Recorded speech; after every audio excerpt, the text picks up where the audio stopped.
قائد اعظم محمد علی جناح کی یوم پیدائش پر میں Muhammad Kamran Khan Tessori governor Sindh, chief minister Sindh Syed Murad Ali Shah صاحب، ان کے کیبنٹ کے ممبران، آئی جی سندھ اور کمشنر کراچی کے ہمراہ یہاں آج مزار قائد پر حاضری کے لیے پیش ہوئے۔ قائد اعظم محمد علی جناح کی یوم پیدائش ہمیں قومی یکجہتی، قربانی اور عزم نو کی یاد دلاتی ہے۔ قائد اعظم محمد علی جناح نے اپنی حکمت عملی سے ہمیں یہ آزاد ملک پاکستان دلایا، جس میں آج ہم سب آزادی کا سانس لیتے ہیں۔ قائد اعظم محمد علی جناح نے جو اصول اس قوم کے لیے بنا کے چھوڑے، اگر آج ہماری تمام سیاسی قیادتیں اور نوجوان نسل اس پر عمل کر لے تو پاکستان کی ترقی، سالمیت اور خوشحالی یقینی ہو سکتی ہے۔ اللہ تعالیٰ نے رمضان المبارک میں یہ پیارا وطن پاکستان ہمیں عطا کیا ہے، اور آج کئی سالوں کے بعد میں یہ سمجھتا ہوں کہ جہاں 2025 ہمیں کئی شہادتوں اور شہیدوں کی یاد دلاتا رہے گا، وہاں کیونکہ سال کا آخر ہے اور اب ہم کچھ ہی دنوں بعد نئے سال میں شامل ہو جائیں گے، لیکن 2025 پاکستان کی تاریخ میں سنہری لفظوں سے بھی لکھا جائے گا، جہاں پاکستانی قوم نے اپنے سے کئی گنا زیادہ طاقتور ملک سے جنگ جیتی ہے۔ ہم ایک فاتح قوم قرار پائے ہیں دنیا میں، اور آج واشنگٹن میں ایک جدیرے نے یہ تحریر لکھ چھوڑی ہے کہ پاکستان کئی برسوں کے بعد دنیا میں توجہ کا مرکز بن گیا ہے۔ پاکستان نے اپنی بہترین حکمت عملی سے یہ ثابت کر دیا ہے، یہ میں نہیں کہہ رہا، یہ ان کا ایک اور میگزین فارن پالیسی لکھتا ہے کہ جو ٹرمپ کی خارجہ پالیسی ہے اس میں پاکستان ونر اور بھارت لوزر قرار دیا گیا ہے، اور آج اس فتح کا صحرا پاکستان کے فیلڈ مارشل جنرل حافظ عاصم منیر کے سر جاتا ہے، کیونکہ ان کی دو ٹوک پالیسیز نے آج پاکستان کو اپنے اس خطے میں اور دنیا میں ایک اہم ترین ملک قرار دلوا دیا ہے۔ الحمدللہ آج یہی میگزین، یہی اخبارات دنیا کے لکھ رہے ہیں کہ پاکستان کی بہترین عسکری حکمت عملی نے وہ اعتماد کئی برسوں کے بعد پاکستان پر بحال کر دیا ہے۔ آج پاکستان کا سی پیک کا دوسرا مرحلہ عالمی سطح پر پھر سے دوبارہ اس بات پر آ چکا ہے کہ اسے کمپلیٹ ہونا چاہیے۔ آج پاکستان نے کئی برسوں کے بعد افغانستان کے معاملے میں دو ٹوک پالیسی کا اعلان کیا، یہ اس سے پہلے کبھی نہیں ہوا۔ وزیر اعظم کی قیادت میں، صدر مملکت آصف علی زرداری صاحب کی قیادت میں اور فیلڈ مارشل جنرل حافظ عاصم منیر کی قیادت میں دو ٹوک فیصلہ کیا گیا کہ اب ہم نے افغانستان کے بارے میں فیصلہ کر لیا ہے۔ آج پاکستان نے دنیا کو یہ بتا دیا ہے کہ انتہا پسندی کا معاملہ ہو تو اس پر بھی پاکستان نے دو ٹوک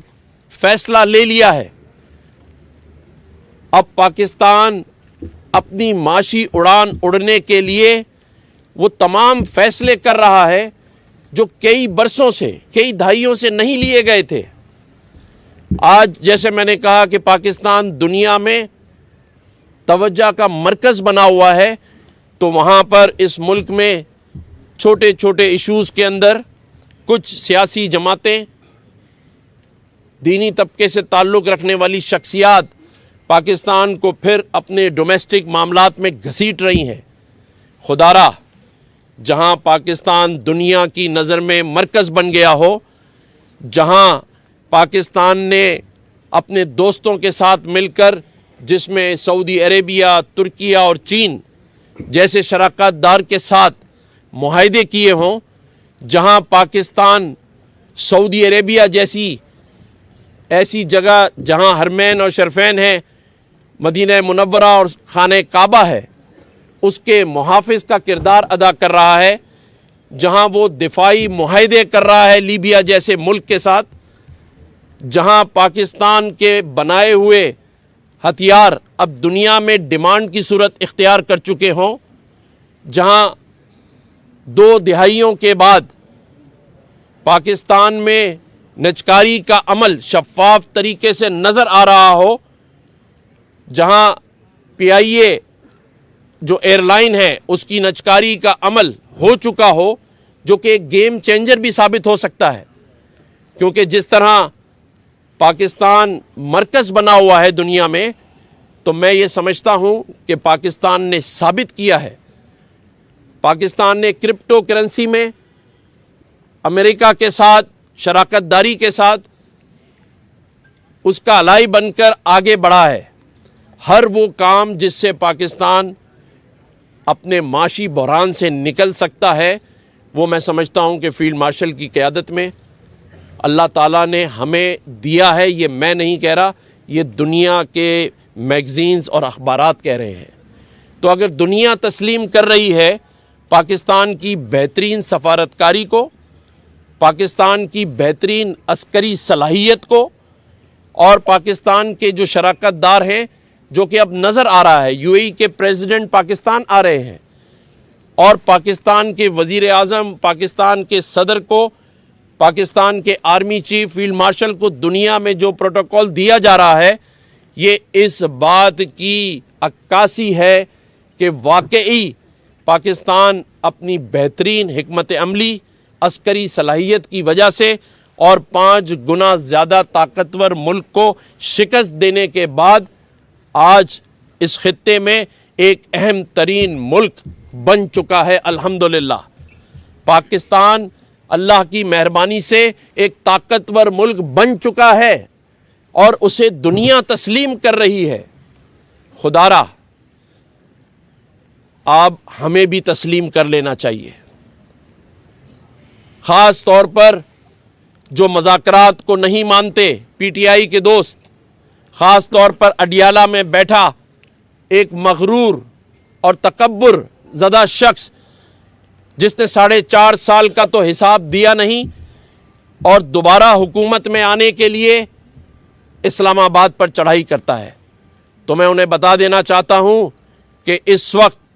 اسلام آباد طاقت کا مرکز بن چکا ہے۔ الحمدللہ اب کوئی فائدہ نہیں ہوگا، بلکہ میں کہتا ہوں کہ ان سے مذاکرات بند کر دینے چاہیے، کیونکہ جب پاکستان کی ترقی کی بات ہو تو ایسے لوگوں سے مذاکرات کرنے ہی نہیں چاہیے جنہوں نے 4.5 سال پاکستان کو ترقی نہیں کرنے دی۔ پاکستان کی ترقی کی رکاوٹ میں ان کا پیر ہی بھاری تھا۔ آج پاکستان جس طرح دنیا میں اپنا مقام بنا چکا ہے، میں سمجھتا ہوں کہ پوری قوم کو اس پر مبارکباد دینی چاہیے کہ وہ ایک فاتح قوم ہے، اور اب مارکہ حق کے بعد مارکہ معیشت کے لیے ہم تیار ہیں، اور اللہ تعالیٰ نے چاہا تو جس طرح ہم نے بھارت سے جنگ جیتی ہے اسی طرح دنیا سے معیشت کی جنگ جیت لیں گے، اور پاکستان میں جو 24 کروڑ لوگ کئی سالوں سے اس معیشت کی ثمرات کا انتظار کر رہے ہیں وہ اسے ضرور ملے گا انشاءاللہ تعالی۔ پاکستان کی تمام فورسز نے شہادتیں دی، افواج پاکستان نے، ہماری پولیس نے، ہمارے سویلینز نے 90,000 سے زائد شہادتیں دی ہیں، اور آج اس قوم کا نوجوان اپنے مستقبل کا انتظار کر رہا ہے، اور میں سمجھتا ہوں کہ یہ خواب پورا ہونے جا رہا ہے۔ اللہ تعالیٰ اس میں پاکستان کو کامیابی عطا کرے، آمین۔ شکریہ۔ بسم اللہ الرحمن الرحیم۔ 25 دسمبر 2025 بانی پاکستان قائد اعظم محمد علی جناح کی 149th برتھ ڈے پہ مجھے یہ سعادت حاصل ہوئی ہے کہ گورنر صاحب کے ساتھ اپنی کابینہ کے ساتھ مزار پہ حاضری دوں، قائد اعظم کو خراج عقیدت پیش کروں، اور اس کے ساتھ ساتھ یہ عزم بھی کروں کہ قائد اعظم محمد علی جناح کے جو اصول ہیں، جو constitutionalism, rule of law, social service اور ایکوالٹی پہ مبنی ہیں، جو ہماری گورننس کے لیے ایک بہترین گائیڈ لائن ہے، اس کو فالو کروں۔ میں اپنی کابینہ کی طرف سے پورے پاکستان کے لوگوں کو قائد اعظم کی سالگرہ کی مبارکباد دیتا ہوں۔ اس کے ساتھ ساتھ آج مسیحی برادری کا مذہبی تہوار ہے کرسمس، اس سلسلے میں خاص طور پہ پاکستان میں جو ہماری مسیحی برادری ہے، بلکہ دنیا بھر کے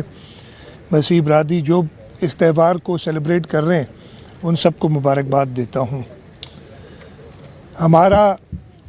ملک اب ایک نئے سال میں جا رہا ہے، پوری دنیا جا رہی ہے، اور اس کے ساتھ ساتھ پاکستان بھی 2025 کی کامیابی کے بعد 2026 میں کچھ دنوں بعد داخل ہوگا، اور انشاءاللہ تعالی ہمارا عزم یہی ہے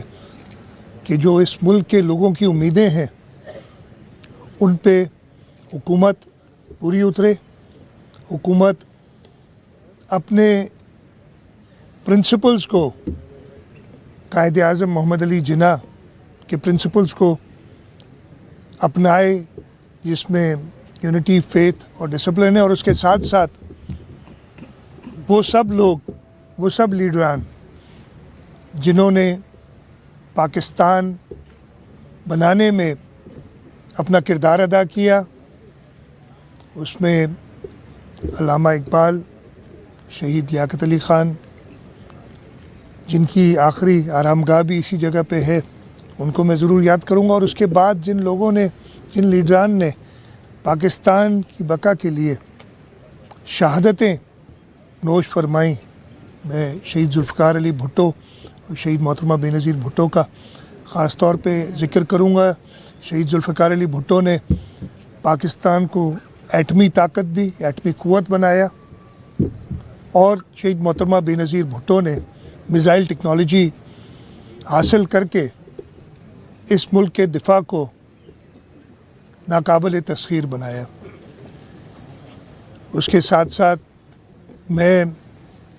ہماری جو کرنٹ لیڈرشپ ہے، صدر آصف علی زرداری، وزیر اعظم میاں محمد شہباز شریف، ہمارے chief of defence forces field martial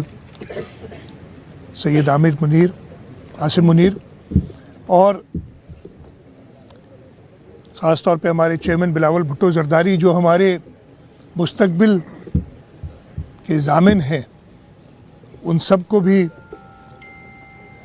خراج عقیدت پیش کرتا ہوں۔ 2025 میں جس طریقے سے بھارت کو شکست فاش دی، اور نہ صرف جنگی میدان میں، وہ تو بڑا واضح تھا، بلکہ اس کے ساتھ ساتھ سیاسی اور ڈپلومیٹک فرنٹ پہ بھی بھارت کو جو اپنے آپ